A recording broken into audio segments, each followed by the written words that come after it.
श्रोत्यानो, आपण सध्या नवीन करारातील इब्री लोकासपत्र याच्या दुसऱ्या अध्यायाचा अभ्यास करीत आहोत.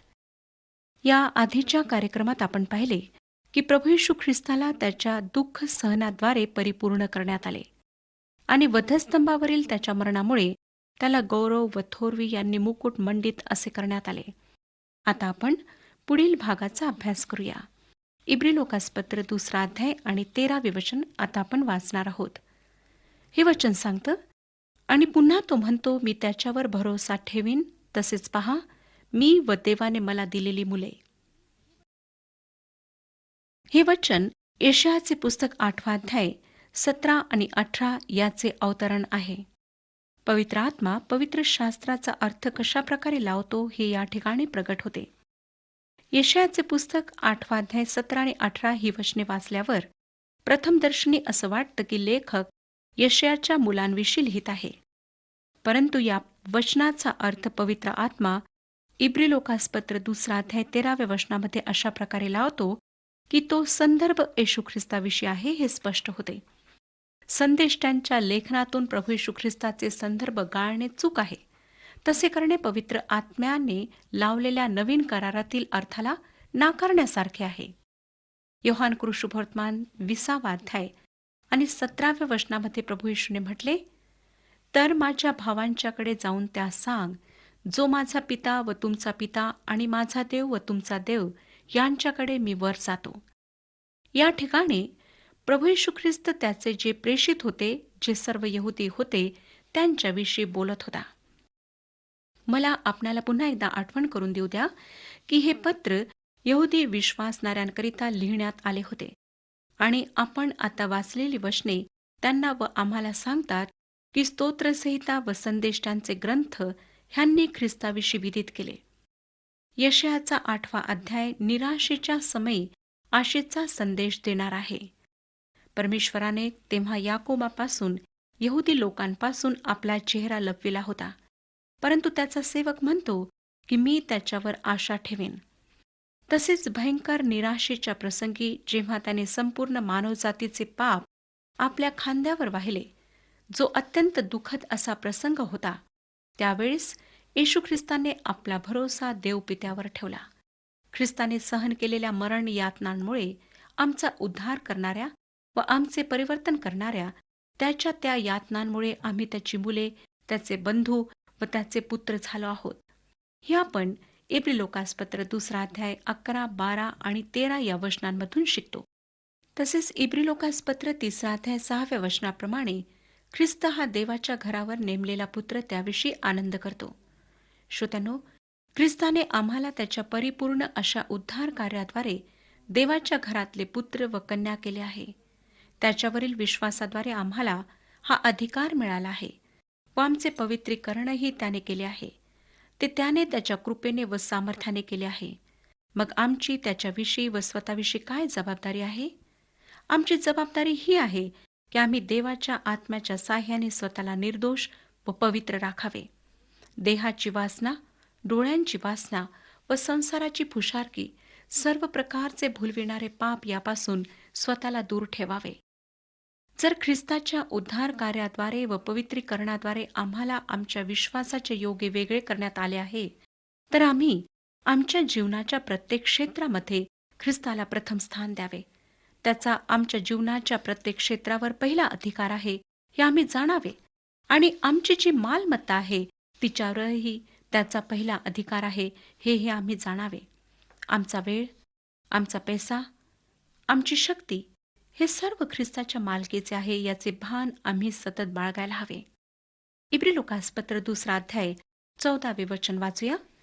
ज्या अर्थी मुले एकाच रक्तमासाची होती, त्या अर्थी तोही त्यांच्यासारखा रक्तमासाचा झाला. हेतू हा की मरणावर सत्ता गाजविणारा म्हणजे सैतान ह्याला मरणाने शून्यवत करावे. हे विधान जे आहे ते ख्रिस्ताच्या मानवी देह धारण करण्यावर भर देते. जरी संदेष्टांनी ख्रिस्ताच्या मानव रूपाने येण्याविषयी भविष्य विदित केले, तरी यहुद्यांनी त्याच्या तशा येण्याची अपेक्षा केली नव्हती. तो राजा म्हणून येईल असे त्यांना वाटत होते, परंतु तो एका गरीब कुटुंबामध्ये एक असहाय्य बालकाच्या रूपाने आला. आम्ही रक्तमांसाचे असल्याने तोही रक्तमांसाचा होऊन आला. जसे तुम्ही व मी या जगात जन्माला आलो, तसाच तोही या जगात जन्माला आला. आपण आत्ता वाचलेल्या वचनाचा अर्थ नीट समजून घेण्यासाठी आपण पुढील वचनेही वाचणे आवश्यक आहे. आपण ते वचन वाचूया. 2 अध्याय आणि 15वे वचन पहा. आणि जे मरणाच्या भयाने आयुष्यभर दास्याच्या बंधनात होते, त्या सर्वांना मुक्त करावे. रक्तमांसाच्या माणसाची मरणातून व सैतानाच्या बंधनातून सुटका करण्यासाठी ख्रिस्ताने रक्तमांसाचे होऊन येणे आवश्यक होते. या संदर्भात शूलर इंग्लिश यांनी जो अर्थ सांगितला आहे तो असा: मानवाच्या पापाच्या प्रायश्चिताकरिता देवाचा नियम मरण ही सजा सांगतो. पवित्र शास्त्र आम्हाला सांगते की जो जीवात्मा पाप करेल तो मरेल आणि पापाचे वेतन मरण आहे. श्रोत्यांनो, अगदी सुरुवातीला सैतानामुळे माणूस पापात पडला आणि तो जरी अपहरण करता असला तरी तो पापी माणसाने मरावे अशी एका अर्थी योग्य अशी मागणी करतो.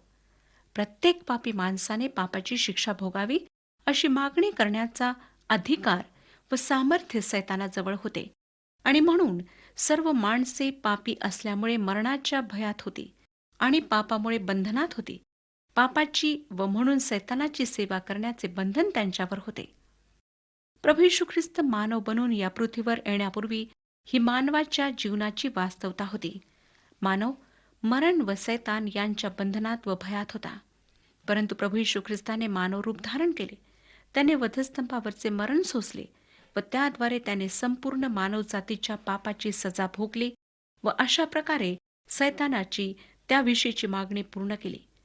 पण त्याचे ते उद्धार कार्य तेवढ्यावरच संपले नाही, तर जेव्हा ख्रिस्ताला मरणानंतर पुरण्यात आले तेव्हा 3ऱ्या दिवशी त्याने मरणावर विजय मिळविला. तो मरणातून पुन्हा उठला, म्हणजे मरण पत्करून त्याने देवाच्या नियमशास्त्राच्या मागणीची परिपूर्ती केली आणि मरणावर विजय मिळवून त्याने सैतानाला पराभूत केले. त्याच्या या उद्धार कार्यावर विश्वास ठेवणाऱ्या प्रत्येकाला ख्रिस्तामध्ये मरणावर व सैतानावर विजय प्राप्त होतो. कलसेकरास पत्र 2 अध्याय 13 ते 15 या वचनांमध्ये आपण वाचतो, जे तुम्ही आपल्या अपराधांनी व देह स्वभावाच्या बेसुंतीपणाने मेलेले होता, त्या तुम्हास त्याने त्याचबरोबर जिवंत केले. त्याने आपल्या सर्व अपराधांची क्षमा केली. आपल्या विरुद्ध असलेला जो विधींचा दस्तऐवज आपल्याला प्रतिकूल होता, तो त्याने खोडला व वधस्तंभाला खिळून रद्द केला. त्याने सत्ताधीशास व अधिकाऱ्यास नाडून त्याच विरुद्ध वधस्तंभावर जयोत्सव करून त्यांचे उघड उघड प्रदर्शन केले. प्रभू येशू ख्रिस्ताने मानव रूप धारण करून मानवासाठी हा प्रचंड महान विजय संपादन केला. त्याच्या या विजयावर विश्वास ठेवणारी प्रत्येक व्यक्ती मरणातून जीवनात पार जाते असे पवित्र शास्त्र आम्हाला सांगते. इब्री लोकास पत्र 2 अध्याय 16 वचन पहा. कारण खरे पाहता तो देवदूतांच्या साह्यास नव्हे तर अब्रामाच्या संतानाच्या साह्यास येतो. जुन्या करारातून आपण वाचतो की येशू ख्रिस्ताने देवदूताचे रूप धारण केले. त्याने स्वर्ग सोडून पृथ्वीवर आल्यावर मानव रूप धारण केले, कारण तो पतित मानवाकडे त्याच्या उद्धाराकरिता आला. तो अब्रामाच्या कुळात जन्मला. त्याच्या आगमनाची तयारी फार पूर्वी म्हणजे आदम व हवेच्या काळापासून करण्यात आली होती. उत्पत्तीचे पुस्तक 3 अध्याय 15 वचन स्त्रीच्या बीजाच्या आगमनाविषयी सांगते. नंतर देवाने सांगितले की येशू अब्रामाच्या घराण्यात जन्माला येईल. नंतर पुढे सांगितले की तो यहुदाच्या वंशात दाविदाच्या कुळात इस्रायल राष्ट्रामध्ये जन्माला येईल. तो कुमारी मातेपासून जन्माला येईल. ख्रिस्ताच्या जन्माविषयी देवाने पुष्कळ पूर्वसूचना दिल्या. स्पष्ट आहे की येशू ख्रिस्त देवदूतांच्या साह्यास नव्हे तर अब्रामाच्या संतानाच्या साह्यास आला. जे संकटात भयात आहेत, ज्यांचा छळ होत आहे, अशा अब्रामाच्या संतानांच्या साह्यास तो आला, हे या पत्राचा लेखक स्पष्ट करीत आहे. ख्रिस्ताने मानव रूप धारण करून येण्याचे समर्थन त्याने या वचनांमध्ये केले आहे. यानंतर 2 अध्याय 17 वचन. म्हणून त्याला सर्व प्रकारे आपल्या बंधूंसारखे होणे अगत्याचे होते, ह्यासाठी की लोकांच्या पापांबद्दल प्रायश्चित करण्याकरिता त्याने स्वतः देवासंबंधीच्या गोष्टींविषयी दयाळू व विश्वसनीय प्रमुख याजक व्हावे. प्रभू येशू ख्रिस्त या पृथ्वीवर मानव रूप धारण करून आला. फिलिप्पियरास पत्र 2 अध्याय 7 वचन सांगतं. फिलिप्पियरास पत्र 2 अध्याय 7 वचन. तर त्याने स्वतःला रिक्त केले, म्हणजे मनुष्याच्या प्रतिमेचे होऊन दासाचे स्वरूप धारण केले. ही मानवी प्रतिमा वास्तव होती. विन्सेंट आम्हाला सांगतात की पापाच्या शापाची सर्व लक्षणे, दारिद्र्य, मोह, भयंकर व अन्याय, मरण याबाबत ही प्रतिमा अगदी वास्तव होती. येशू ख्रिस्त रोमी सम्राटाच्या महालात जन्म घेऊ शकला असता, परंतु त्याने दारिद्र्यात गायीच्या गोठ्यात जन्म घेतला. आमच्याशी समरूप होण्यासाठी त्याने तसे केले. पापाचे मानवावरचे परिणाम, दारिद्र्य, मोह, भयंकर व अन्यायाने प्राप्त झालेला मृत्यू यांचा अनुभव त्याला यावा, यासाठी त्याने मानवी रूप धारण केले.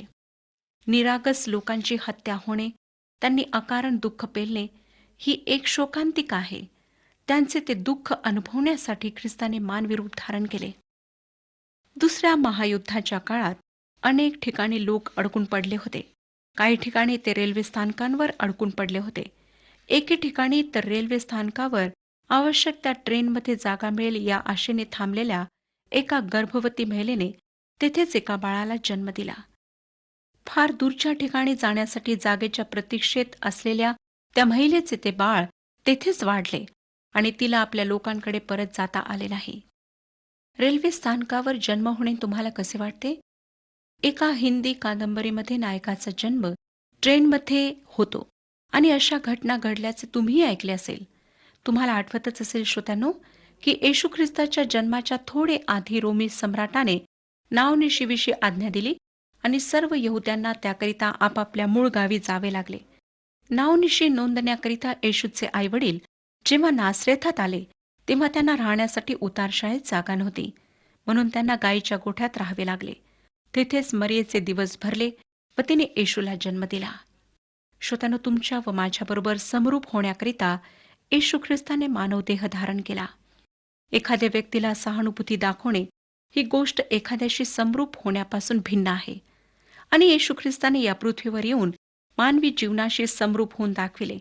त्याने तसे करणे अगत्याचे होते. त्याने तसे केले नसते तर आम्ही त्याला सहज म्हणू शकलो असतो की तू तर देव आहेस, तुला आमचे दुःख काय समजणार? तू स्वर्गाच्या वैभवात असतोस, तुला दारिद्र्य, उपासमार, भूक काय कळणार? मोहात पडणे काय हे तुला कसे समजणार? मृत्यूच्या वेदना किती भयानक असतात, अन्याय व अत्याचार किती असह्य असतात हे तुला काय ठाऊक? परंतु प्रिय श्रोत्यानो, आम्ही आता देवाला तसे म्हणू शकत नाही, कारण तो या पृथ्वीवर मानव होऊन आला आणि त्याने या सर्व गोष्टी अनुभवल्यात. गरीब घरात जन्माला येऊन दारिद्र्याचा अनुभव त्याने घेतला. भावांचा द्वेष, उपेक्षा, अपमान, अवहेलना, अन्याय, अत्याचार, असह्य, यातना, विश्वासघात, एकाकीपणा, गैरसमज, मोह, परीक्षा या व अशा सर्व गोष्टींचा अनुभव त्याने घेतला. जर तुम्हाला हे ठाऊक नसेल तर नवीन करारातील मत्ते, मार्क, लूक व योहान या लेखकांनी लिहिलेली शुभवर्तमाने नीट वाचा, म्हणजे तुम्हाला समजेल की ख्रिस्ताने मानवरूप धारण केले म्हणजे नक्की काय त्याने केले. आता कोणी असे म्हणू शकत नाही की देवाला आमच्या भावना, आमचे दुःख, आमच्या वेदना, आमच्या समस्या समजू शकत नाहीत. ख्रिस्ताने हे सर्व भोगले आहे, म्हणूनच तो आमचा जिवलग मित्र होऊ शकतो. आमच्या उणीवा, आमची दुर्बळता, आमच्या मर्यादा तो समजू शकतो.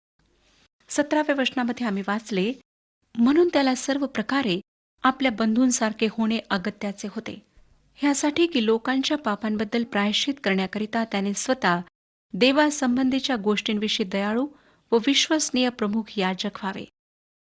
यहुद्यांना घालून दिलेल्या नियमशास्त्रानुसार यहुदी लोकांचे याजक हे देव व माणूस यांच्यात मध्यस्थी करणारे देवाने नेमलेले सेवक असत. ते लोकांच्या वतीने त्यांच्या पापांचे प्रायश्चित घेऊन त्याला परमपवित्र स्थानात देवासमोर सादर करीत व देवाचा संदेश, त्याचे नियम लोकांपर्यंत पोहोचवीत. अशा सेवकांनी, याजकांनी दयाळू व विश्वासू असणे अगत्याचे होते. ख्रिस्ताने मानवाचे संपूर्ण जीवन अनुभवल्यामुळे, तो त्याच्याशी समरूप झाल्यामुळे व त्याचा स्वभावच दयाळू असल्यामुळे तो आमच्या पापांचे प्रायश्चित करण्यासाठी आमचा मुख्य याजक झाला. पुढे 18वं वचन आम्हाला सांगतं, कारण ज्या अर्थी त्याने स्वतः परीक्षा होत असता दुःख भोगिले, त्या अर्थी ज्यांची परीक्षा होत आहे त्यांना सहाय्य करावयास तो समर्थ आहे. येशू ख्रिस्ताची परीक्षा त्याच्या सेवेच्या सुरुवातीला विशेष रीतीने झाली, तरी त्याच्या संपूर्ण आयुष्यभर त्याची परीक्षा झाली. येशू ख्रिस्ताची परीक्षा झाली खरी, पण तो त्या पापाला, मोहाला बळी पडला असता काय? आम्हाला ठाऊक आहे की तो त्याच्या समोर असलेल्या कोणत्याही मोहाला बळी पडला नाही. आम्ही जेव्हा मोहात पडलो असे म्हणतो, तेव्हा काहीतरी चुकीचे आम्ही केले असे आपण म्हणतो, होय ना श्रोत्यानो? आम्हाला चुकीच्या गोष्टी करण्याच्या प्रसंगाला सामोरे जावे लागते व आम्हाला तसे करावेसे वाटते. ही जी इच्छा आहे चुकीच्या गोष्टी करण्याची, ती इच्छा पापी इच्छा आहे. तीच पाप आहे. प्रभू येशूला ही पापी इच्छा कधी झाली नाही. तो पापी नव्हता, परंतु पापात पडण्याचा प्रसंग त्याच्यासमोर अनेकदा आला. तो 40 दिवसांच्या उपासामुळे किती अशक्त व भुकेजला झाला हे सैतानाला ठाऊक होते. म्हणून येशूची परीक्षा घेताना सुरुवातीलाच त्याने त्याच्यासमोर हा मोह ठेवून म्हटले, या दगडांच्या तू भाकरी का करीत नाहीस? हीच येशूची परीक्षा होती. तो त्या परीक्षेला बळी पडू शकला असता. तो देवाचा पुत्र होता. तो सैतानाच्या सांगण्याप्रमाणे दगडांच्या भाकरी करून आपली शारीरिक भूक भागवू शकला असता.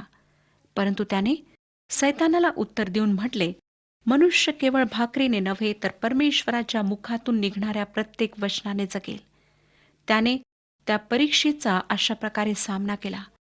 मोहाला बळी पडण्याचा प्रसंग त्याच्यासमोर होता, परंतु त्याने त्या प्रसंगावर म्हणजे मोहावर विजय मिळवला. तो सर्व बाबतीत आपल्याप्रमाणे पारखलेला होता, तरी तो निष्पाप राहिला. मला वाटतं श्रोत्यानो की ख्रिस्ती विश्वासातील हा एक फार महत्वाचा व पायाभूत सिद्धांत आहे की आमच्यासारख्या पतित व मर्त्य मानवांशी समरूप होऊन त्यांचा उद्धार करण्यासाठी देवाने मानवी रूप धारण केले आणि त्याने म्हणजे येशू ख्रिस्ताने मानवी जीवनातल्या समस्या, दुःख, मोह या प्रकारच्या सर्व गोष्टींचा अनुभव घेतला. परंतु त्याने पाप केले नाही आणि त्याने या सर्व गोष्टी अनुभवल्यामुळे तो आमच्या दुःखाला, आमच्या समस्यांना फार चांगल्या प्रकारे ओळखतो आणि जाणतो. त्या समजू शकतो. मानवी जीवनातले असे काही नाही की त्याचा अनुभव ख्रिस्ताने घेतला नाही.